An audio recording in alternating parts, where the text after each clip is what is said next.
Alô, amigos. Aqui estamos outra vez para apresentar o nosso podcast Gente que Fala. Hoje eu trago para vocês o advogado Evandro Capano.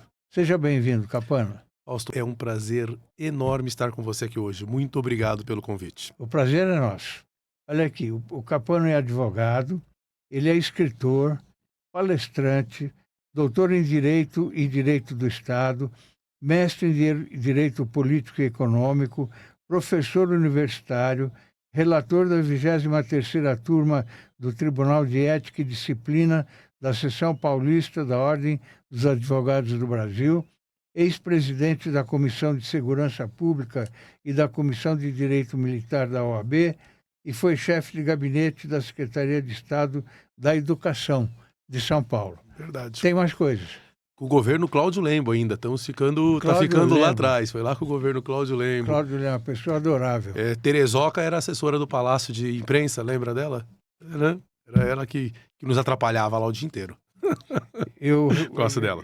Você também atuou como coordenador de polícia do gabinete do secretário de Segurança Pública do Estado de São Paulo e ex-chefe de gabinete da Secretaria Municipal de Assistência e Desenvolvimento Social do município de São Paulo. Foi uma grande honra para mim, Fausto.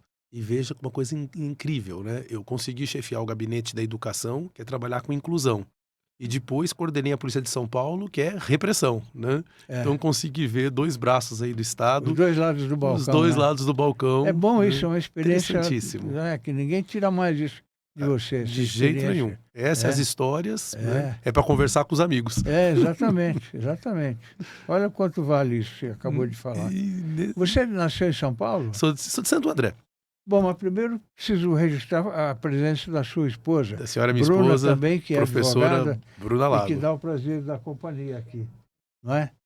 E acompanhando você. Sempre, né? Uma companheira de guerra. Muito obrigado pela sua presença, Bruna. Eu acho isso muito bonito.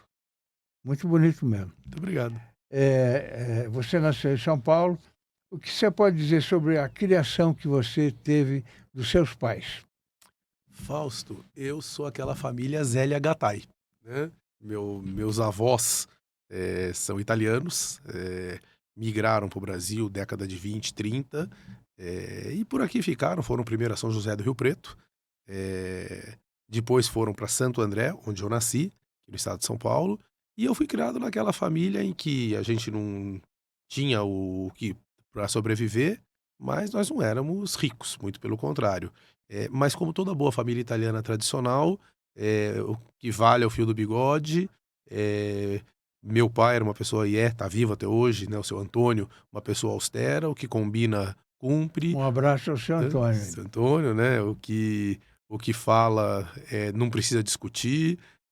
Família, né, jantava sopa de feijão todo dia em casa, né, e é isso, foi uma criação muito boa, com muito amor, né, o que propiciou que a gente teve assim, um lar muito bom para se desenvolver. Seu pai está com que idade? Meu pai está com 88. 88 anos de idade. Sua mãe? 78. 78. 10 anos mais nova. 10 anos mais nova. Você tem irmãos? Tenho um irmão, Fernando Capano, advogado também. Também? No mesmo escritório, não? Mesmo escritório. Ele trabalha com uma coisa um pouco menor, né, Fausto? Porque eu sou advogado criminalista. Sim. E ele é constitucionalista. Ele fica falando com aquelas coisas lá do Supremo Tribunal Federal, tal, umas coisas que nem eu entendo. Ele tem umas conversas lá que eu não entendo muito. Olha aí a dona Bruna. A dona Bruna aí, ó. Tá vendo? Muito bonita essa foto, hein? Ficou bonita, né?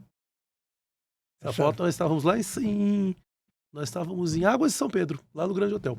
Águas de São Pedro? Aqui Águas de São Pedro, e aqui nós estávamos no Sequoia National Park. Aqui, ó. Bem recente, inclusive, muito recente essas fotos. Capano, por que você escolheu o direito? Fausto, eu comecei a minha carreira aos 15 anos de idade, quando eu saí da minha casa e fui aprovado na Escola Preparatória de Cadetes do Exército. Fiz a SpaceX, depois fui para as Agulhas Negras, e nesse meio do caminho eu percebi que a carreira militar era muito boa, tá? Mas eu percebi assim que eu só teria alguma possibilidade de fala, né, quando eu fosse coronel, o que me demandaria 30 anos.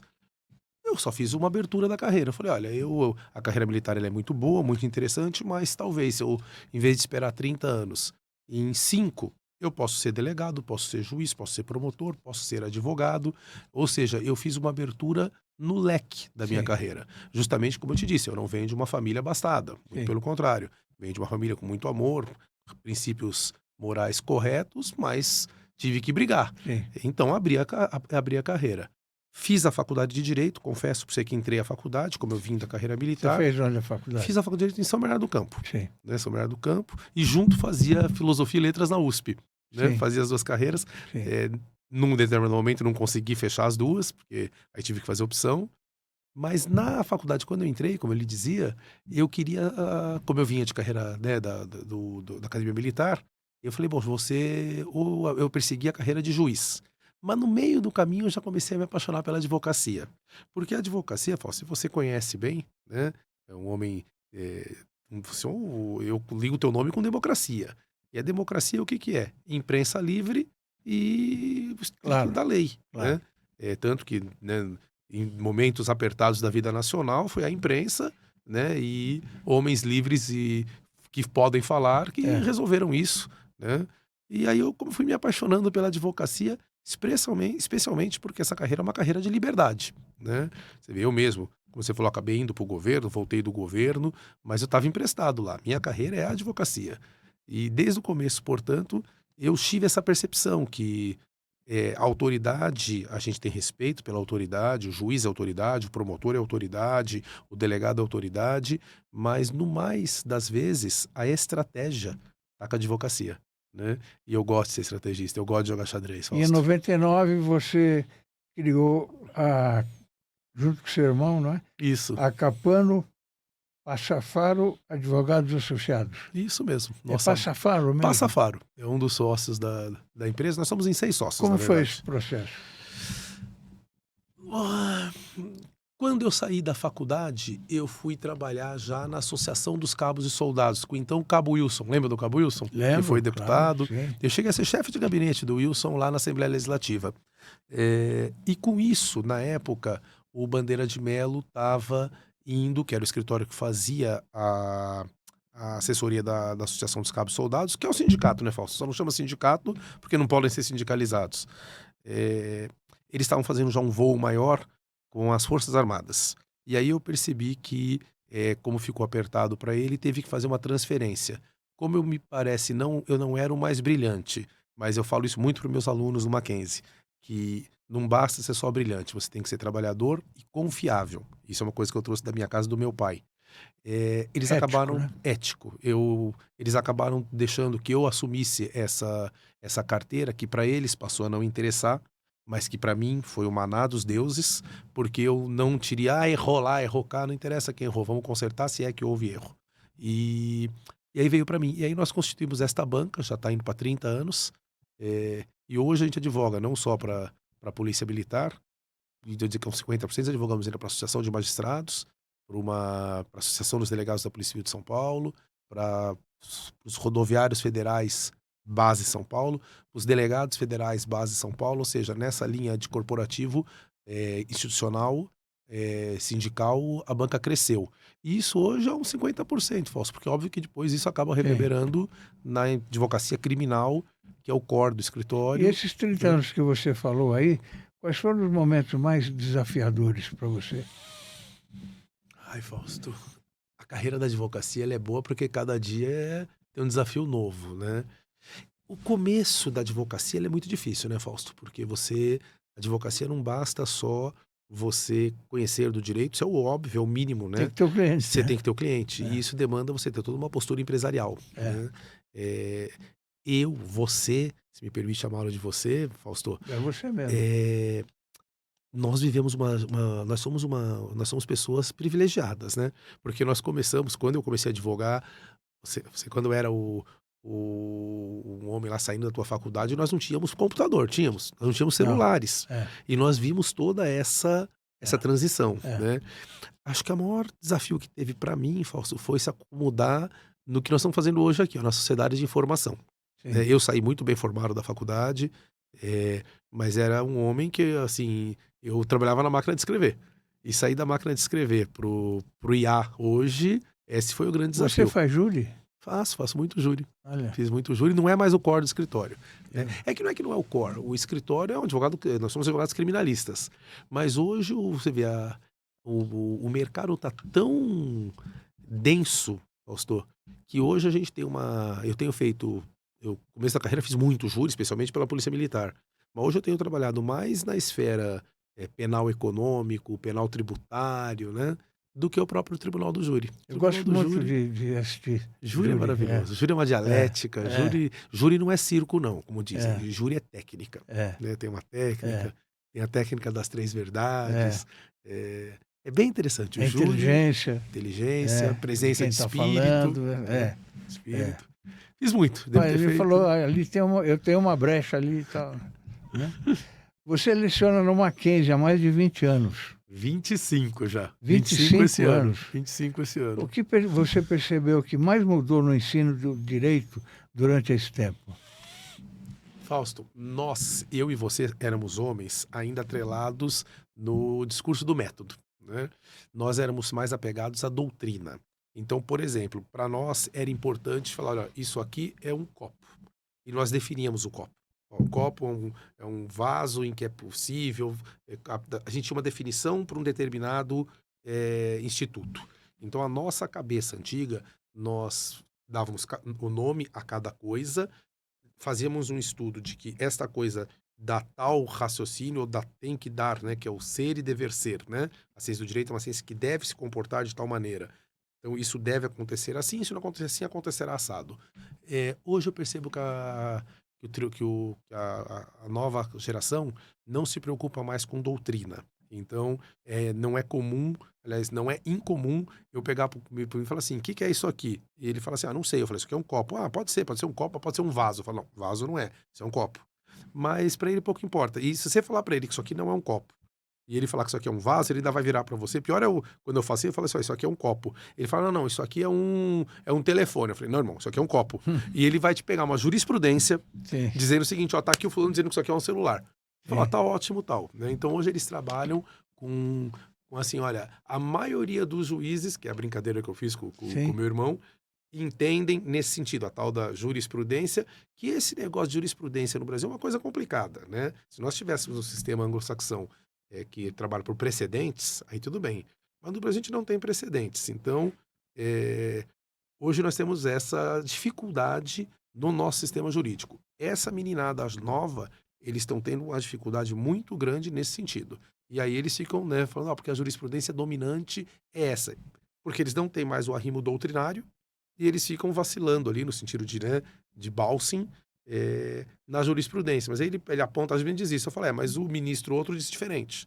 Então eles estão apanhando nisso. Como é que vai ser a solução da frente? Podemos discutir daqui a pouco Houve como muita é que será. mudança Radical. no perfil dos alunos? Radical. Radical. O aluno de direito era um aluno que lia muito, era um aluno que tinha uma postura, se eu for falar assim, de regra, era uma postura muito cartesiana. A gente fala, não, o pessoal do direito era. Mas era uma postura bastante cartesiana no sentido de que, olha, quem bate atrás tem que indenizar. Quem paga mal, paga duas vezes, né? Nós tínhamos uns cânones entre nós. A atual A faculdade de Direito, Fausto, eu sempre disse que era uma faculdade aristocrática, porque você tinha que fazer 5 anos da faculdade e depois você não basta você fazer, bom, eu tenho 5 anos, eu vou pro mercado, eu vou começar a ganhar dinheiro. Não, isso não existe.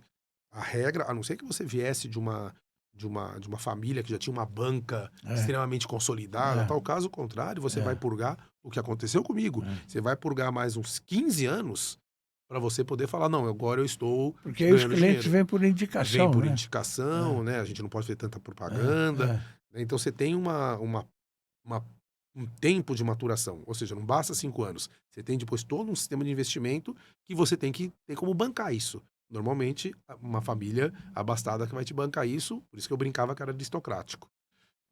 Hoje, essa geração, eles são muito rápidos, fruto da sociedade de informação, eles querem se dar bem logo, né? E eu vejo, então, primeiro, leem pouco. trabalham, não estou dizendo que eles não têm informação, mas trabalham com muita informação, mas sem verticalizar essa informação. E querem dar certo no mercado muito rápido. O que isso está acontecendo é o seguinte, eu vejo hoje, aqui vai uma crítica, quando eu comecei a advogar há 30 anos, os juízes eram juízes, existiam juízes em Berlim, fazendo uma crítica. Hoje tem muito magistrado que você percebe que ele estudou 3, 4 anos, é difícil, tem um mérito enorme nisso, eu vejo um mérito enorme nisso, mas ele não tem vocação para a coisa. Ele quis isso porque ele ganha bem, né? Sim, ganha bem de começo na carreira, talvez no final não tanto, porque tem teto, tem isso, tem aquilo. Mas ele foi para essa carreira para ganhar bem logo, né?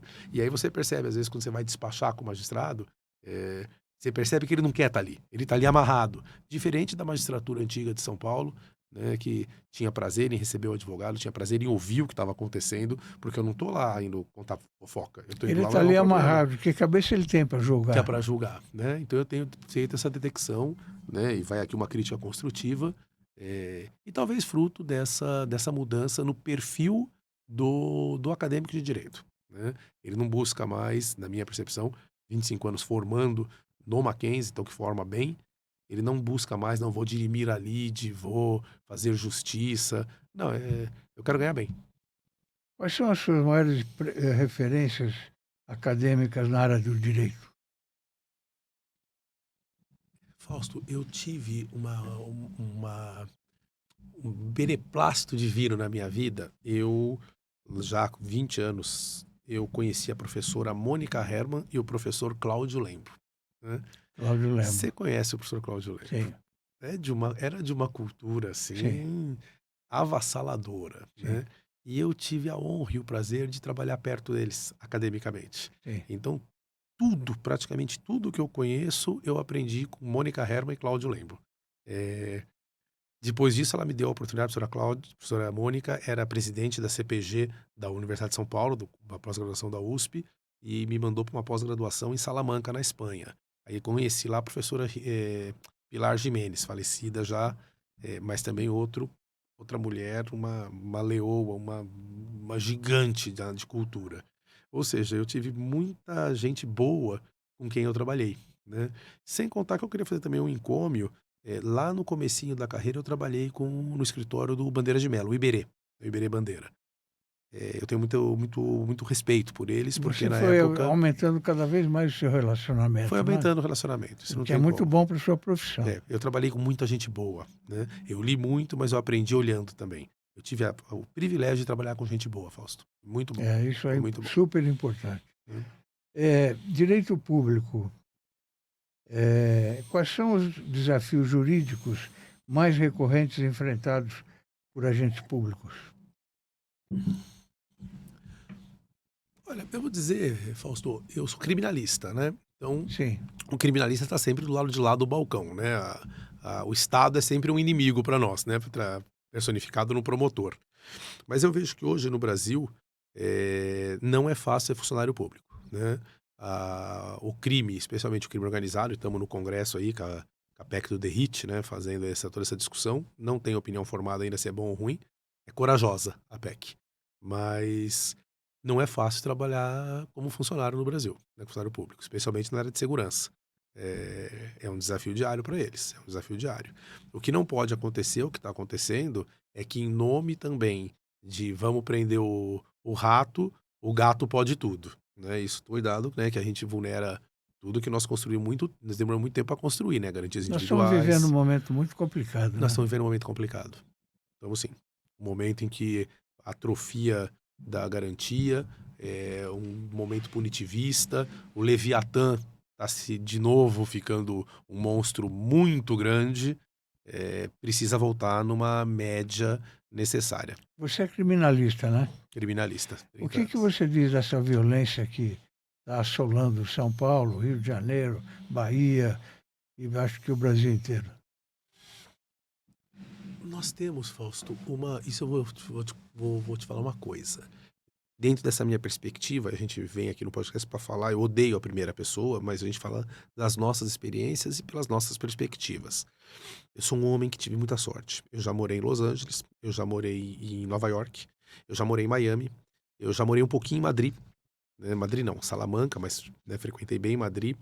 O que eu posso te dizer é o seguinte, dessa pequena experiência que eu tive, toda grande cidade tem problema. Toda grande cidade tem violência. O problema é a política de segurança que nós temos. Política de segurança se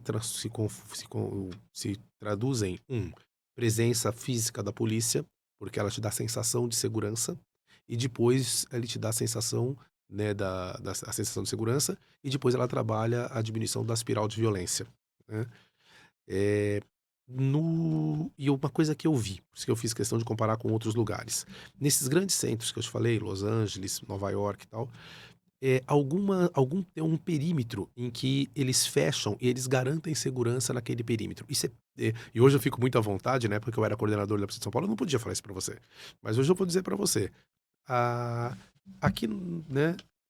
O corredor da Paulista, você vê que nós estamos aí com uma segurança boa na Avenida Paulista, que nós temos não só a Polícia Militar agora, nós estamos com a Guarda Civil com uma presença maciça, ou seja, garantindo sensação de segurança, diminuição de espiral de violência, e isso tem um perímetro. Então, falar que nós vamos fazer segurança pública com o Estado, não só o Estado brasileiro, o Estado fará segurança pública, isso estou dizendo do dia a dia, né? Em toda a cidade de São Paulo, isso é falacioso. Porque isso não existe na cidade de Madrid, isso não existe na cidade de Los Angeles, isso não existe na cidade de Nova York. Então, e Hollywood mostra bem isso. Nós temos 3 ou 4 é, s- s- é, películas de Hollywood que mostram lá que se você tiver no Elfoland, que eles chamam, né, por exemplo, se você tiver lá em Beverly Hills, se você tiver tal aqui, se você tiver na Paulista, se você tiver no Jardim, se você tiver no Itaim e você foi assaltado, pô, como? Mas se você foi assaltado, e eu não podia falar isso na época, e inclusive aqui vão falar que o meu discurso é elitista, que o meu discurso é de homem branco, que o meu discurso é, é ruim. Não, eu tô fazendo uma detecção técnica, né? Tem barbas da cidade de São Paulo, como tem em Madrid, como tem em Los Angeles, como tal, que a polícia não consegue chegar. A gente não tem estrutura para tudo isso. Aí sai o menino do centro de São Paulo, né, aqui do Itaim, e vai comprar na Boca, numa barba da cidade, e ele sofre um problema, a segurança pública falhou. Olha, falhou, a segurança falhou, eu não tenho dúvida. Mas ele saiu do parâmetro de segurança. Isso é de auto-octanagem, Fausto. Se a gente conversar isso, é terrível. Mas as pessoas estão, no mundo, cada vez mais, separando praças de segurança, porque você não consegue fazer de tudo. Tá? E aí depois vem da conversa do crime organizado. Né? Ontem eu ouvia um deputado no Congresso discutindo que é, uma cifra enorme, 70 e lá por cento, segundo a aferição dele, né? No Rio de Janeiro, por exemplo, estavam dominados por facções. Né? Então, ou seja, fique em Ipanema, filho. Se você não precisa sair de Ipanema, você vai ter problema. Né? É mais ou menos essa a conversa, né? Isso daria uma outra discussão. Eu vi que o Coronel saiu, né? Num outro evento, né? Isso daí é uma discussão enorme, né? O Estado não consegue fazer segurança para todo mundo, Fausto. Isso é óbvio. Não pode Né? estar em todo Não lugar. vai estar em todo lugar. É. Né? Eu já estou entre aqueles que foram assaltados. Eu Então, também. também. Eu também. Então, E fui assaltado na Paulista. na Paulista. Dá o relógio. Tirei, entreguei. Na Paulista. É. Isso aqui choca. Nessa hora a gente vira um nada, né? Você é oprimido. Você vira. Eu até, né, como se eu. Pode ser, eu tenho uma penetração muito boa, eu falo, não reaja. Né? Tava armado, cara? Tava armado. Né? É, Dá o relógio. Eu falei, opa, tudo bem. Né? Acalmei, falei, não se preocupe. Movimento, entreguei o relógio pra ele. E era um relógio, Fausto, que nem valia o assalto, viu? Foi na calçada Na da... calçada, eu tava andando na calçada. Por O favor, meu foi em por favor. frente à farmácia ali na Vila Morumbi. Então, né? Eu parei o carro, desci para comprar remédio. Quando eu dei 3 passos, a moto chegou. 2, revólver aqui. Então, horrível. Eu quero o seu relógio. Eu tinha uma correntinha. Tá. E tinha deixado o celular no carro. Tá. Eu ia só rapidamente comprar. E o meu carro tem vidro escuro. Então ninguém vê quem está lá dentro. E minha esposa estava lá dentro. Graças a Deus, eu coloquei vidro escuro no carro. Porque é bom eles não saberem quem está dentro do carro. Sim. Né? Sim. Mas ele levou dinheiro também. E aí você fica com cara de tacho e não acontece nada. Eu fiz o BO. Todo mundo deve fazer o BO, na minha opinião. Sim. Mas não dá em nada. Difícil, enxugar gelo, né? Enxugar gelo. Não... enxugar gelo. Como lidar com processos disciplinares que que envolvem grande pressão institucional. Eu não consegui entender esse Como processo lidar com disciplinar processos disciplinares que envolvem grande pressão institucional? institucional, É, disso envolvendo o servidor. é. Ou então eu posso até falar, não precisa ser só aí. Você vê como eu estava te falando, o escritório advoga muito também na área do direito penal econômico. Eu tenho todo um problema hoje em dia, Fausto, de compliance, né? E não raras vezes, essa semana nós tivemos aí prisão, né, do dono do Banco Master aí em Guarulhos e tal, e isso sai um processo disciplinar, né? CVM, sai processo disciplinar Banco Central, né? E quando há uma questão aí que envolve imprensa, que envolve muita gente sabendo, a gente sabe que tem viés político nisso, né? Se a gente for discutir a questão aí do BRB com o Banco Master, dá para você ver Pronto, nitidamente, aqui seu microfone. nitidamente você vê que tem uma briga política aí, né? Nitidamente. E aí, óbvio que o processo disciplinar é uma ferramenta que está na mão de quem tem o poder no momento, né? Seja isso em grande aqui no mercado financeiro, seja isso dentro de funcionários públicos, né? Eles vão para controlar. É instrumento de poder, tenha dúvida. É. O que diferencia um ato de improbidade administrativa de um erro operacional ou de gestão? Esse está na lei agora, Fausto, melhorou. O ato de improbidade administrativa tem que ser doloso. A pessoa tem que fazer porque quer, né? Se foi um erro de gestão, é culposo. E hoje, né, por força de lei, até um tempo atrás não existia, hoje expressamente o ato de improbidade administrativa por culpa, ele não existe. Ficou expresso na lei. O que tem que discutir é se foi culpa ou se foi dolo. Isso a gente discute muito nos tribunais. Você falaria sobre o Supremo Tribunal?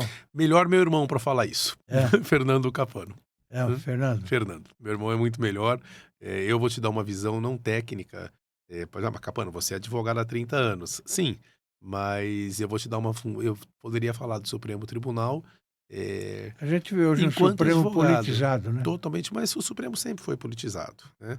E eu confesso, Fausto, eu como advogado criminalista, trabalho pouco com o Supremo, né? Pouco, não que não trabalhe. Eu trabalho muito com o Superior Tribunal de Justiça. Este sim é um tribunal para o criminalista, o STJ é o tribunal que nos atende de verdade. Meu irmão, que é constitucionalista, que trabalha o processo constitucional, ADPFs, preceitos, ações de preceito fundamental e tal, ele trabalha muito com o STF, né? Então, o constitucionalista tem como meta lá o STF. Nós, criminalistas, é o STJ para nós. Na sua visão, Capano, o que ainda precisa evoluir na proteção jurídica de servidores? Norma clara, norma objetiva Isso. e que por exemplo, no estado de São Paulo, em especial, se nós vamos falar da Polícia Militar, nós temos um Tribunal Militar do estado de São Paulo. Precisaria arejar o Tribunal Militar. O Tribunal Militar é um tribunal muito pequeno, com poucos julgadores, e eles têm uma posição muito pesada em relação à Polícia Militar. Eu tenho um amigo meu, que é o Eliezer Pereira Martins, faz um bom tempo que eu não converso com ele. Na época, ele chegou a fazer um estudo de jurimetria. E ele chegou a uma conclusão lá de cada 100 processos em que se apontava pela defesa algum arranho, alguma questão institucional ou uma garantia vulnerada, de 100 eles negavam 99. Ou seja, isso é praticamente homologação do que a administração pública está fazendo. Chega a ser negativa de jurisdição, né? Eu lembro que se foi feito isso de jurimetria nesse sentido. Então, para o policial, vamos separar policiais, se você falou de funcionários, né? Vamos comparar o policial civil e o policial militar. O policial civil ainda tem uma garantia maior porque ele é julgado pelo Tribunal de Justiça. É um tribunal um pouco... E o Tribunal de Justiça é um tribunal de justiça de São Paulo. Se comparado com outros tribunais, por exemplo, tribunal com o TRF aqui de São Paulo, o TRF é um tribunal extremamente legalista, garantista.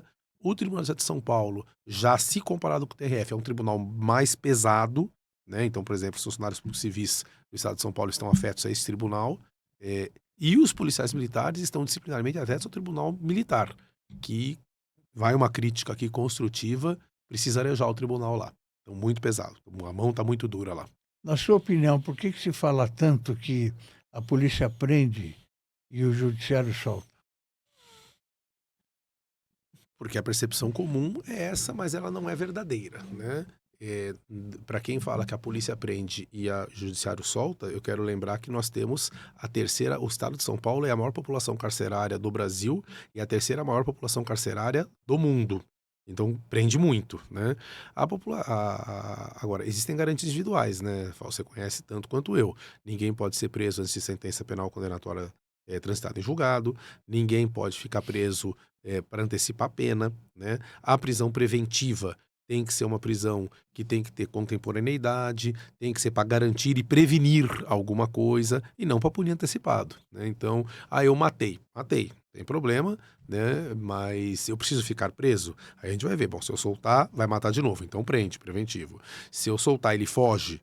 Não. Aquela briga que alguém fez no trânsito, matou, tá errado, fatalmente vai pagar por isso? Sim, mas ele precisa responder ao processo preso? Parece que não, né? Então, essa percepção, óbvio, quem teve numa briga de trânsito, que estão os dois errados, e o cara mais errado tá quem saiu, acabou dando um tiro no outro, tá errado? Tá absurdamente errado. Óbvio que a família tem uma sensação de que o cara a parte contrária tem que ser presa imediatamente. Então, ele foi preso em flagrante. A discussão depois precisa responder o processo preso? Tecnicamente, não. É uma questão de uma garantia individual. Audiência de custódia. É boa, funciona. A audiência de custódia não é para soltar bandido, pelo contrário. A audiência de custódia, primeiro, é para garantir, porque hoje, Fausto, todo crime cuja pena seja, né, a gente tecnicamente é dosimetria, mas no julgar comum, toda a pena até 4 anos, então se eu furtar, por exemplo, de 1 a 4, eu posso pagar fiança no DP. Agora, se eu fizer um peculato ou corrupção, eu tive um caso uma vez de um cliente meu, que ele ofereceu dinheiro para o policial militar. Então pode parecer uma coisa... Suborno. Um suborno, né? Isso dá de 2 a 12. E o policial prendeu, né? Fez correto, prendeu e levou pro DP. Perceba que como é maior de 4, é 12 a maior pena aqui, vai de 2 a 12. Então ele não pode pagar fiança no DP. Então, como esses crimes, a gente considera os crimes mais graves, tá? Fitar a placa, colocar fita na placa vai de 3 a 8. Se você fitar a placa e for preso em flagrante, você não pode pagar fiança no DP. O suborno é considerado grave. É grave. Como pôr a fita na placa, Sim. mas só pôs a fita na placa. É de 3 a 8 anos. O que estourar de 4, você não pode pagar fiança no DP. Você vai ter que pedir para um juiz. É nessa audiência de custódia. Então perceba que para os crimes de maior gravidade, nós deixamos para solta ou não solta, não para um delegado, e sim para um juiz. Ou então tem audiência de custódia quando alguém foi preso preventivamente. Esta é uma audiência importante também, Fausto. Porque não é porque o juiz determinou a prisão preventiva que ele pode apanhar, que ele pode ser achincalhado. Então essa audiência de custódia funciona para a gente saber o seguinte: deixa eu ver se cumpriram o mandado e se a pessoa tá ilesa, se a pessoa não apanhou, se a pessoa reclamou, porque nesse momento é hora dela reclamar. Olha, foram lá na minha casa cumprindo uma ordem do senhor, doutor, né? E a ordem era só para me prender, mas eles prenderam eu, bateram na minha mulher, bateram no meu filho. Opa, percebe? É isso que tem audiência de custódia 24 horas depois. É importante, é uma garantia importante. Com toda a experiência adquirida por você nesse período todo aí, de mais de 30 anos, né? 30 anos. 30 anos. Quais são os direitos e deveres de um cidadão perante a lei desde o nascimento até a morte? Nossa, que pergunta complexa. Falar de direitos e obrigações, Fausto, eu digo o seguinte, eu até tenho uma percepção interessante. Porque às vezes a pessoa não sabe nem quais direitos tem. É exatamente o que eu ia te falar. O que eu vejo, se comparadas às sociedades, não só o ser humano tem idade, como as sociedades têm idade. Eu digo que o velho mundo, né, além de fazer vinho bom, eles são velhos. Eles conhecem, eles sabem que a cada direito existe uma obrigação correspondente. Mas como eles são velhos, eles sabem que também levar o ferro a fogo causa injustiça. Eles são um pouco mais lenientes. Pessoas que têm cabelo branco. Essa é a sociedade antiga, a sociedade do velho mundo. O novo mundo teve uma situação interessante, especialmente os Estados Unidos da América. Eles tiveram a Grande Depressão em 29, tiveram todo o esforço de guerra. Eu digo que eles são uma sociedade adulta. O que eu chamo de uma sociedade adulta? Eles sabem que a cada direito corresponde a uma obrigação. Mas como adultos estão no meio da briga ainda, eles são bastante duros na aplicação da lei, o que causa um pouco de injustiça, mas são duros, eles sabem, portanto, que não vou fazer porque vou ser preso de verdade. Sociedade adulta. Nós somos uma sociedade adolescente, Fausto. A gente está cheio de direitos, mas você não sabe que cada direito é uma obrigação, né? O Brasil ainda é uma sociedade adolescente. E nós temos alguns outros países ainda que são infantis. Eles não sabem nem dos direitos, nem das obrigações. Você falou em cabelo branco aí, ainda bem que eu não tenho. É verdade. Tá certo. O que classifica a capacidade civil e a incapacidade? Do ponto de vista penal, a gente chama isso de imputabilidade, né? É você de saber e ter condição de discernir ou saber que aquilo que você está fazendo não é certo, né? Isso pode ser uma questão aí, é uma questão técnica de psiquiatria para nós, né? Minha esposa que está aqui presente é civilista. Ela vai te dar uma resposta totalmente distinta. Eu não vou me arriscar, Fausto, no papo dos civilistas lá, porque eles entram com uma conversa de... como é que era? Que vocês têm lá, coação resistível, coação irresistível, tal. Tá fora da minha alçada. Eu trabalho com imputáveis, inimputáveis e semi-imputáveis, né? O que eu podia dizer para você, eu conheço alguns políticos que são semi-imputáveis, tá? Isso eu posso dizer. Tá certo, tá certo. Qual é a diferença entre caso fortuito e força maior? Coação resistível e coação irresistível, É. lá no cível, para nós, caso fortuito e força maior, é uma distinção técnica, né? O próprio nome diz, caso fortuito é aquele que acabou de acontecer, né, e fugiu da sua mão, né? E o caso de força maior é aquele que eu não tenho para onde correr, ou é, né? É uma excludente de licitude para nós. O cliente, quando vai conversar com você e ele cometeu algum crime, todos têm direito de defesa. Sim. Eles normalmente contam a verdade para o advogado ou mentem? Não sei, Fausto, porque eu nunca perguntei para ele se aquilo que ele está me falando é verdade ou mentira. Eu assumo que o que ele está me falando é verdade para mim. Sim. E eu jamais contei, em 30 anos eu jamais, né? Eu sou relator do Tribunal de Ética. Aliás, agora eu estou afastado nesse semestre, porque eu estou com muita coisa, volto semestre que vem. Mas eu nunca falei, né, para o cliente mentir. Isso não vai dar certo, tá? A orientação técnica, quando a gente percebe que não está bom, né? E às vezes ele está falando a verdade, e aí você percebe que ele está falando a verdade, mas aquela verdade não é bom para ele. Qual que é o limite ético da advocacia? Fique calado. Silencie. Você não é obrigado a produzir prova contra você. Sim. Mentir, nunca, né? Sim. Ou você fala a verdade, ou você silencia. É a Sim. melhor situação. E para a jovem advocacia que está nos ouvindo aí, é a orientação que a gente passa. Não peça para o cliente mentir. Não vai dar certo. Juiz não é bobo. O que é desconsideração da personalidade jurídica e em quais casos ocorre? Doutora Bruna Lago tem vários casos. Nós estamos com um caso interessante em que, aqui vai mais uma situação, é engraçada a diferença do cível por trabalhista, por exemplo, né? Quando eu comecei a advogar, Fausto, e aqui vai um encômio à Justiça do Trabalho, à Justiça Laboral, você lembra disso? Era uma coisa que ninguém respeitava, né? Hoje em dia, tudo bem que eles erraram por um tempo para muito mais, então o Fausto era o senhor teve uma empresa há 30 anos atrás. Hoje já teriam, né, bloqueado suas contas, tal. O fato é que pagavam. Hoje eu percebo que o Justiça do Trabalho tem acordo. A Justiça Civil, por uma questão aí de todas as garantias e tal, você não consegue receber absolutamente nada de ninguém. Quando o cara é bandido mesmo, que ele se esconde, ele faz conta fantasma. Agora tem a tal das contas scroll, conta gráfica, né? Você não consegue pegar nada. A Bruna tem uma condição interessante, que ela foi despachar com o magistrado pedindo a desconstituição da personalidade jurídica, que é para pegar não os bens da empresa, mas sim os bens da pessoa física, né? E ela apontou para o juiz e falou assim, engraçado, né, doutor? Na Justiça Civil aqui, o cara simplesmente não aparece, não dá satisfação e vocês não deixam eu quebrar. Engraçado é que ele tem oito outros processos na Justiça do Trabalho e lá ele está pagando, ele fez acordo porque ele sabe que lá quebra, lá trabalha, né? Quando fica aprovado, Fausto, que o cara aí tem muito disso, né? Você vê que ele é um estelionatário grande, você percebe que ele dá tombo no mercado, não cumpre nada, tal. Eu já tive uma discussão áspera com um juiz de direito amigo meu, ele falou, cara, mas tem as garantias dele. Fiquei quieto que eu percebi, né? Uma coisa que é na detecção. Na Justiça Civil é muito difícil você trabalhar, ou você vai trabalhar muito para conseguir uma despersonificação. Na Justiça do Trabalho é bem mais fácil, é bem mais fácil. É evidente que as pessoas que procuram você no escritório é porque tem algum problema, né? Acho que não vai ninguém lá sem problema, né? Fausto, não é só, né, isso em qualquer área do direito, né? As pessoas, em 30 anos de advocacia, foram pouquíssimas vezes em que alguém me procurou para dizer assim, olha, eu estou pensando em fazer alguma coisa, então eu já vim aqui me aconselhar, a tal da advocacia consultiva. Desculpa, né? E o criminalista em especial doutor, aconteceu tal coisa, né? E como você disse, não só o direito de defesa, como a pena justa, né, É, pastor? O que eu tenho visto muito hoje também é um punitivismo exacerbado, um punitivismo absurdo. Então, é, errei, mas isso dá 1 ano, 2. Pô, o Ministério Público quer 30, né? Aí nós não vamos concordar mesmo, né? Nós vamos brigar até o final.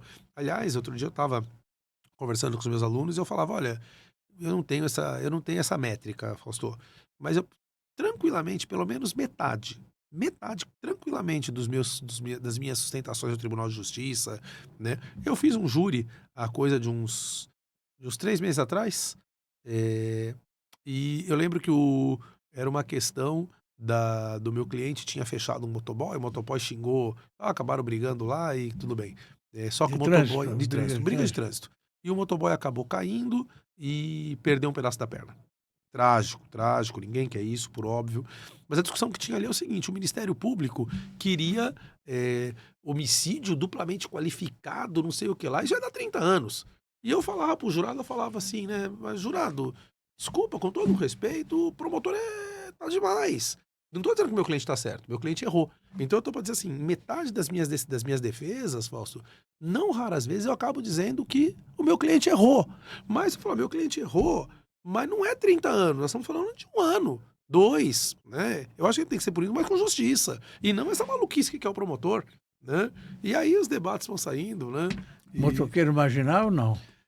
eu tenho nos autos do processo civil que ele entrou que ele já tinha passagem policial.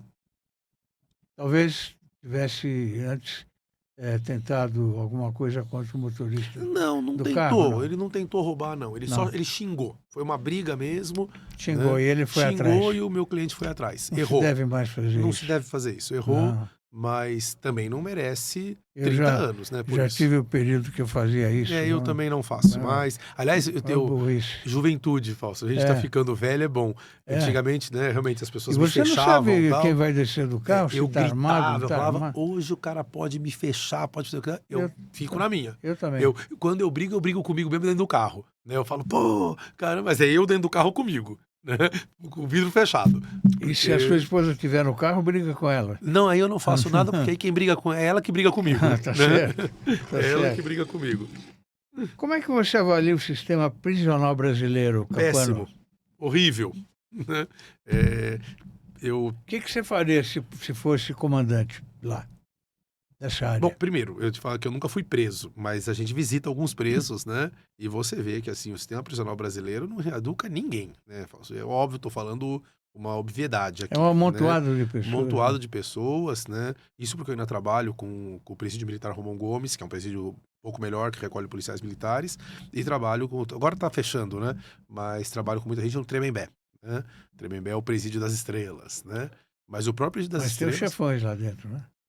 Eu não tenho como te afirmar isso, Fausto, porque assim, eu quando vou, eu No tenho Tremembé, né? no Tremembé eu não sei como é que tá se facção não estão faccionados, né? Sempre tem quem é mais antigo no presídio, quem é mais incisivo, né? O fato é que inclusive estão fechando o Tremembé, pra, não é que estão fechando, estão mudando, né? E vão ter que tirar o pessoal de lá. Mas mesmo essa elite que está preso no Tremembé, que estavam presos lá no Tremembé, custodiados lá, que se comparado com qualquer CDP aqui é um sonho. É muito ruim, Fausto. É assim, é uma coisa absurda. Mas também vou dizer, né, Fausto, se eu te fizer uma pena hoje, um homem com a sua história, um homem com a sua vivência, e vou falar, você vai ficar preso 3 meses no seu quarto, já não vai ser bom, né? Então tem muito para melhorar. Você me perguntou, não vou fugir da pergunta, não. O que faríamos para melhorar? Não sei, Fausto. Né? Eu tive na segurança pública, tive na educação. Se eu te der aquela resposta clássica que todo mundo dá, né? Não vou me escolher ir atrás de resposta clássica. A educação é o que vai melhorar. Sim, a educação, óbvio, a educação melhora tudo, né? Mas isso é muito, a longo prazo. A curto prazo, pastor, eu não sei o que eu faria. Eu não defendo, inclusive, a única posição que eu tenho é que muita gente defende terceirizar, né? Não sei se é bom. Eu não sei se é O bom. PCC te dá muito trabalho? Quando eu coordenei a Polícia de São Paulo, o PCC, ele existe, mas ele não era do tamanho que é hoje. Ou pelo menos é a percepção que eu tenho. Eu coordenei a Polícia de São Paulo em 2010. Já se vão 15 anos, né, Fausto? 15 anos que eu voltei para advocacia criminal e eu trabalho... Quem era o secretário na época? Na época eu trabalhei com o Ferreira Pinto, perdão, com o Marzagão e depois com o Ferreira Pinto. Ferreira. Depois veio o Ferreira. Né? O Ferreira tá em casa descansando. Ferreira, a última vez que eu estive com ele, ele estava no Ceasa. Né? Ah, é? Com Não. No Mas Ceasa, não é depois saiu. Ceasa, não é Ceasa, era o... O presidente era o atual É, vice-prefeito. o atual vice-prefeito. Né? Era o presidente.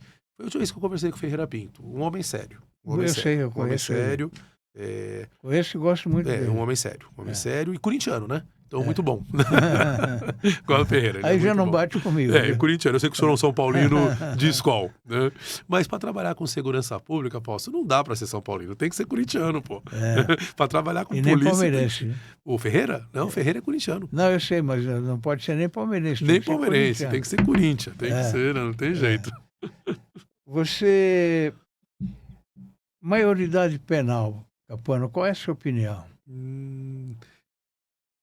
Seria impossível no Brasil. A melhor solução seria uma solução em que nós tivéssemos, como existia no Código Penal Militar, até 2 anos, revogaram. Antes a gente tinha 18 anos no Código Penal Militar. De 18 anos para cima é imputável, de 18 anos para baixo é inimputável. Óbvio, Valso, que um menino com 17 anos, 11 meses, que atira em você, né, Deus me livre e guarde, para roubar teu relógio, ele sabe o que está fazendo. É óbvio que ele sabe o que está fazendo. Mas não adianta falar que nós vamos derrubar isso para 16 anos.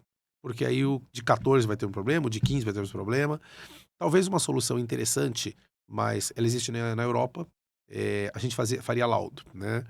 Mas assim, nada é perfeito. Na Inglaterra, em especial, você tem gente com 3, 4, 5 anos de idade que estão trial as an adult, né? Estão sendo processados como maiores, porque fez um laudo psicológico e disse que a criança sabia o que estava fazendo. Também não defendo isso. Repito, o Código Penal Militar brasileiro, o Decreto-Lei 1001 de 69, até 2, 3 anos atrás, a regra era a seguinte: acima de 18 anos é imputável, abaixo de 16 é inimputável, e entre 18 e 16 faz-se laudo psicológico, para saber se ele tinha ou não consciência do caráter ilícito da sua atitude. Ou seja, uma situação mista, né? Revogaram, né, para ficar igual ao Código Penal Militar, igual ao Código Penal Comum, tem uns 2, 3 anos que revogaram isso. E no Brasil eu não defenderia talvez isso, Fausto, porque nós temos condição de fazer laudo de 1 a 1, entre 16 e 18, será que nós teríamos essa condição? Será que não aumentaria a corrupção? Será que não, né? Então aí nós conversamos com um será? Eu me lembro uma vez, e aí você vai, não sei, né, eu odeio falar o nome das pessoas, mas eu tive essa discussão exatamente com o Matarazzo, né, com o Conde. E ele me falou isso, né? Porque ele falou: muito bonito, Capano, o que você está falando, muito bacana. Vamos fazer laudo entre 16 e 18. Eu lembro dele, essa fala que eu acabei de fazer, eu que dá, ele falou assim: será que a gente tem perna para fazer isso? Será que não vai aumentar a corrupção? Porque aí vai ter que pagar o laudo se vai ou não vai. Né? Teve um advogado que veio aqui, eu não vou falar o nome, mas ele é contra essa questão de maioridade. Tinha que acabar com isso. Tem 12 anos, cometeu um crime, ele vai responder. Não é a melhor solução, Fausto. Né? 12 isso anos, é um problema a gente tem indícios técnicos, muito complexo, não tem fechamento, né? de córtex, né? Fausto, volta a você. Quando você tinha 12 anos, você fez traquinagem? Fez. Nós éramos meninos da nossa época. A gente fez muita traquinagem, mas a gente não, sei lá... Você tinha a exata concepção do que a gente estava fazendo? Tinha, eu sei que tá errado. Mas, né? E vamos falar a verdade, o menino que merece. Então o erro não tá no vamos prender esse moleque. Nós temos uma vara de infância e juventude que pode aplicar a sanção socioeducativa de internação. Então, veja, eu tenho previsão legal na legislação brasileira de internar, né? De prender esse adolescente, por exemplo. Por que não cumpre? Porque aí o Estado falha por conta disso. Então eu não preciso querer prender uma criança de 12, 13, 14 anos. Desde que a vara de infância funcionasse e que eu internasse as crianças de maneira condizente com a dignidade dela e tal, e fizesse realmente ele cumprir. E não essa falácia que é. Né? Tem o juiz de menores, né? Juizado infância de e menores. juventude hoje, né? Hoje não são mais menores, são infância e juventude, mas ele tem, repito, ele tem a questão, inclusive, de internar o adolescente. Né? Então é possível. Eu poderia prender o adolescente. Eu não preciso mudar a legislação. Só preciso cumprir o que está aí, então. Né? Mas é um problema, a gente tem um pouquinho de medo no futuro, né? Porque as coisas estão sendo encaminhadas de uma maneira muito ruim. E o futuro, eu já tenho bastante idade, mas a gente fica preocupado com as crianças que Claro. estão chegando aí hoje, né? Eu só fico preocupado, Fausto. Eu concordo contigo, e concordo mesmo, de verdade. Você O que tem só filhos, tenho, Capano? tenho um filho de 30 anos, 30 né? anos. 30 anos. Eh, eu só não concordo com, assim, endurecimento pelo endurecimento da pena, né? Não vai mudar em nada, né? Eh, de verdade, por exemplo, nós temos, você cansou de ouvir isso, nós temos uma lei de execução penal muito boa. A lei de execução tecnicamente é boa. A administração da lei é uma falácia, né? Eh, então, o que não preciso mudar a lei, o que eu preciso mudar é como administrar. Já se atribuiu a um general francês, que eu não sei se é verdade, Fausto, dizendo que o Brasil não é um país sério. Eu não sei se ele realmente falou isso, né? Mas nós precisamos levar algumas coisas com mais seriedade. Não precisa mudar a lei, né? Por exemplo, pelo contrário, vamos para Maria da Penha. Hoje em dia, a lei de execução diz que a gente tem que trabalhar. Depois que você erra, porque você tem que ser reeducado. Hoje em dia, na Maria da Penha, e não estou dizendo que está correto, o agressor tem que pagar. Mas estão fazendo uma coisa no Brasil, Fausto, né? Que não pode ter acordo, não pode isso, tem que processar, tem que mandar, tem que falar, o cara não pode pôr, sabe? Então, você não deixa mais. Você está endurecendo a lei, e eu aprendi desde pequeno que o máximo de endurecimento da lei leva ao máximo de injustiça. Tudo bem, eu errei e tal, vou me reeducar, você não consegue mais. Porque como estão fazendo, tem uma proposta dizendo o seguinte, que quem tem condenação de maneira, porque você parte da seguinte premissa assim, não, é porque se condenou, um juiz leu, um juiz julgou. Quem tá falando isso não tem noção do que acontece no judiciário brasileiro, tá? Eu tô dizendo uma coisa, Fausto, se você deve conhecer alguns amigos, tem muito agressor? Tem. E vou colocar o dedo na ferida aqui sim. Mas tem algumas mulheres, tô com a senhora, minha esposa aqui, tem algumas mulheres que se valem disso, ela vai na delegacia e fala, olha, eu conheci o Fausto ontem e ele me bateu, né? E eu quero que ele seja afastado. Imediatamente você vai ser afastado de casa, né? Só a coitiva dela, entendeu? Isso é justo, Fausto? Não, Não, não é justo, é injusto. percebe? Mas vamos pra cima, né? Você consegue provar. Vai uma crítica grande aqui, você vê, eu apoio o cavalo. Não vou falar nomes, mas é uma magistratura que não tá, como ela é uma magistratura de viés, ela não tá preparada para isso, ou pelo menos ela não tá olhando isso, porque você mostra, tem vários casos em que você mostra por A mais B que a mulher tá abusando, que a mulher tá mentindo, que a mulher tá isso, que a mulher tá aquilo, e manda condenar do mesmo jeito, né? E depois, como eles endureceram a lei tão grande, né? Volto a repetir, na OAB tem uma conversa de que a pessoa que tem condenação não pode se inscrever nos quadros da OAB. Bom, então vamos lá, eu fui traficante, eu paguei o que eu tinha que pagar pro Estado, eu posso me inscrever. Mas porque eu bati na mulher, tá errado também. Esse eu não posso. Mas por que o cara que foi traficante pode? Ou por que o cara que, né, quem cometeu o crime cometeu, pagou, tem que se inscrever. Não, mas o de Maria da Penha não pode. Qual a lógica disso? Né? Quer dizer, eu entendo uma lógica de perspectiva de gênero e tal, mas isso vai levar a uma injustiça absurda. Né? Desculpa, o resto da vida. Então, tem uma coisa que não existe pena perpétua no Brasil. Não existe, eu tenho direito ao esquecimento. Então, errei. Agredi uma mulher, errei. É absurdo um homem que agride uma mulher. Mas errei, fui condenado, paguei. Pro resto da vida eu vou pagar isso, Fausto? Porque pro resto da vida diz que eu não posso me inscrever nos quadros da ordem. Eu não sei, eu não concordo com essa posição. Né? Capano, o ano que vem a gente vai ter eleição para presidente da República. Como é que você está prevendo essa eleição? Eu vou te contar uma história do professor Cláudio. Quando da primeira eleição do Bolsonaro, o professor Cláudio virou para mim e falou assim, professor Capano, ô criança, professor Capano vai votar com os colegas da academia militar, né? Eu virei para ele de imediato e falei assim, professor Cláudio, talvez não sei, né? Porque é verdade que eu fiz academia militar, mas também é verdade que eu sou doutor pela USP, na Faculdade de Direito da USP, e o senhor era que estava na banca, o senhor me fez doutor. Menino rápido, menino rápido. Ou seja, eu tenho um pé lá no lado da direita, mas eu tenho uma formação humanista, né, Fausto? E eu não tô gostando do que eu vejo no Brasil, essa polarização. Né? É, Ou é bandido, ou não não é bom é, para ninguém. ou é céu ou é inferno, né? E porque as polarizações trazem as Não tem coisas meio boas, termo, né? não tem meio termo. Eu vou dizer o seguinte, na última eleição, eu não tinha ninguém que me representava. Porque eu não queria nem um extremo nem outro. Eu queria talvez alguém mais de meio. E o que eu tenho visto que vai acontecer, e que está acontecendo, nós vimos isso no Arena e no MDB, não vimos? Né? Foi o fruto do PS que saiu o fruto do Vivemos PSDB. isso, Nós claro, vivemos isso lá atrás. claro. E a história é cíclica, né? Eu tô achando que daqui a pouco alguém. O problema é quem tá conseguindo fazer isso. Ainda estamos em pessoas. As pessoas têm. Né, tem alguns amigos meus que eu respeito, né? Que estão fazendo um discurso radical de direita, porque os eleitores dele querem ouvir isso, né?